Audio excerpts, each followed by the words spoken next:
જી સાહેબ, આપનું નામ, પરિચય અને તાવ, ઝાડા ઉલટી, વાયરલ ઇન્ફેક્શનના કેસોમાં વધારો છે, શું છે વિગત, શું કહેશો?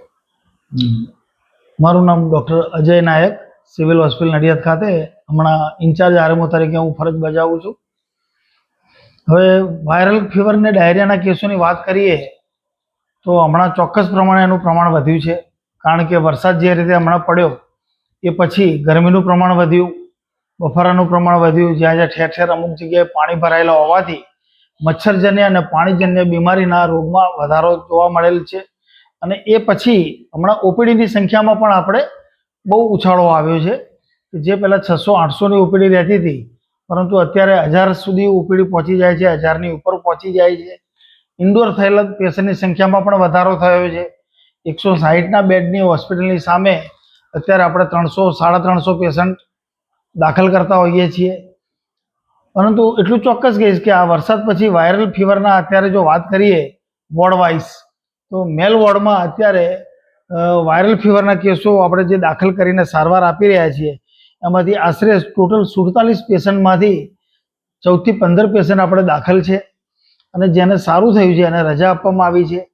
અને એમાંથી જો આપણે બાળકોની વાત કરીએ તો આશરે 7 થી 10 બાળકો છે કે જેને પણ આપણે દાખલ કરીને સારવાર ચાલુ છે અને જેને સારું થાય એને આપણે રજા આપીએ છીએ.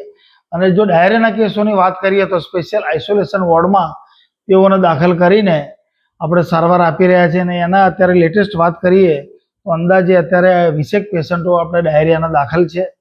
એટલે એટલું ચોક્કસપણે જ કહીશ કે હમણાં વરસાદ પછી વાયરલ ફીવર અને ડાયરિયાના કેસમાં થોડો વધારો જોવા મળ્યો છે. ઓપીડીની સંખ્યા વધી છે, પરંતુ કોઈ સ્પેસિફિક ચિકનગુનિયા કે ડેન્ગ્યુ કે એવા કેસો કોઈ માલુમ પડેલ નથી. અને જે વાયરલ ફીવરની અસર હોય છે કે જે ઓપીડીમાં માત્ર સારવાર આપવાથી જ સારું થઈ જતું હોવાથી એ લોકો દાખલ થવાનો આગ્રહ બી ઓછો રાખે છે અને દાખલ થયા પછી સારું થયા પછી પણ તરત જ રજા લઈ લે છે. એટલે એટલું ચોક્કસપણે જ કહીશ કે હમણાં વરસાદના પછી વાયરલ ફીવર અને ડાયરિયાના કેસોનું પ્રમાણ વધ્યું છે એવું હું ચોક્કસ કહીશ.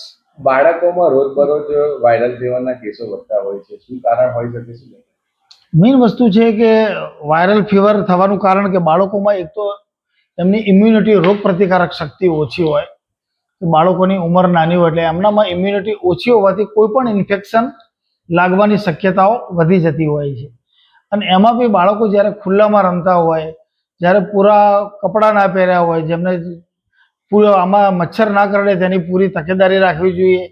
પૂરા ફૂલ બાય શર્ટ પેન્ટ એવું પહેરેલું હોવું જોઈએ કે મચ્છર ના કરડે એની કાળજી રાખવી જોઈએ. અને સુવાણમાં પણ મચ્છરદાનીનો શક્ય હોય ત્યાં સુધી ઉપયોગ કરવો જોઈએ. આજુબાજુ, ઘરની આજુબાજુ કે જ્યાં રમવા જાય છે કે સ્કૂલમાં જાય છે ત્યાં પાણી ભરેલું હોવું ના જોઈએ. અને બીજું કે ખાવાની દ્રષ્ટિએ જે બી આપણે ધ્યાન રાખવાનું હોય તો બહારના ખાદ્ય પદાર્થો જે ખુલ્લામાં વેચાય છે એવા ખાદ્ય પદાર્થો લેવાનું ટાળવું જોઈએ. તો આપણે એનું પ્રમાણ ખાસ ચોક્કસપણે આપણે વાયરલ ફીવર અને ડાયરિયાનું પ્રમાણ ઘટાડી શકીશું. અને આ આપણે દરેક ઘરે કે દરેક મા બાપે કે બાળકોએ આની સાવચેતી રાખવાની જરૂર છે એવું ચોક્કસપણે કહીશ. રોજબરોજ ઓપીડીમાં કેટલા પેશન્ટો સારવાર હેઠળ આવતા હોય છે? અત્યારે ઓપીડીમાં મેં ના કહ્યું કે હમણાં જે રોજની ઓપીડી અમારી 600, 500, 600ની ઓપીડી હોય છે, 800ની હોય છે, પણ હમણાં ઓપીડી 1000 સુધી પહોંચી જાય છે. એમાં મોટે ભાગે વાયરલ ફીવરના કેસો આપણે આમાં જોવા મળે છે.